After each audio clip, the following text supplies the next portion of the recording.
I'm going to throw this out here too, because I'm sure a lot of people that are on this tonight have noticed social media that you are not going to have the DCCC in on your campaign. Yeah, so for folks who might want a little bit of background on that, we announced that yesterday. And so basically between last cycle and this cycle, they reached out and they asked me to run again.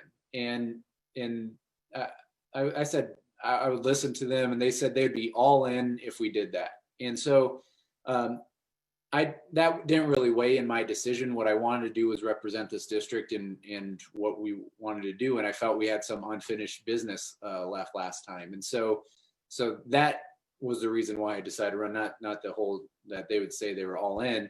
And really, we haven't had great communications with them. No. Last cycle, I had very minimal communications with them. In fact, when we outraised King 2-1, I sent them an email saying just an update and saying what else, what do you need? They never responded. There was a couple other instances like that, and so and we were able to move the needle 24 points without their help. Right. And Well, and here's what I say about it.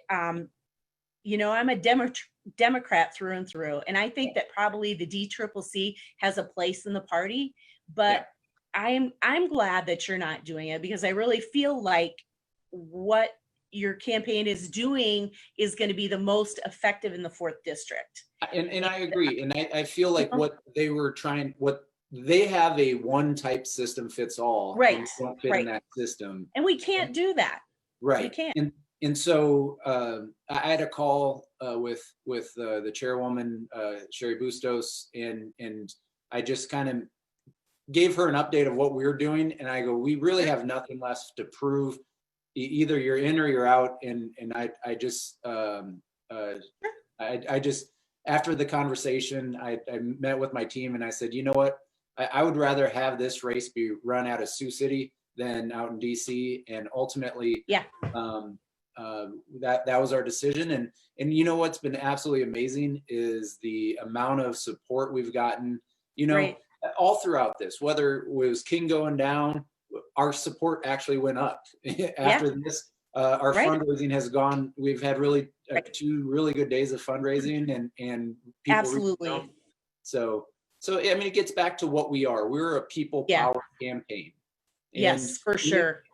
It was interesting. Actually, a gentleman who ran for office as a Republican on the other side of the district, he reached out to me and congratulated me and said that's one of the boldest moves we've ever seen, and he tipped his hat to me. So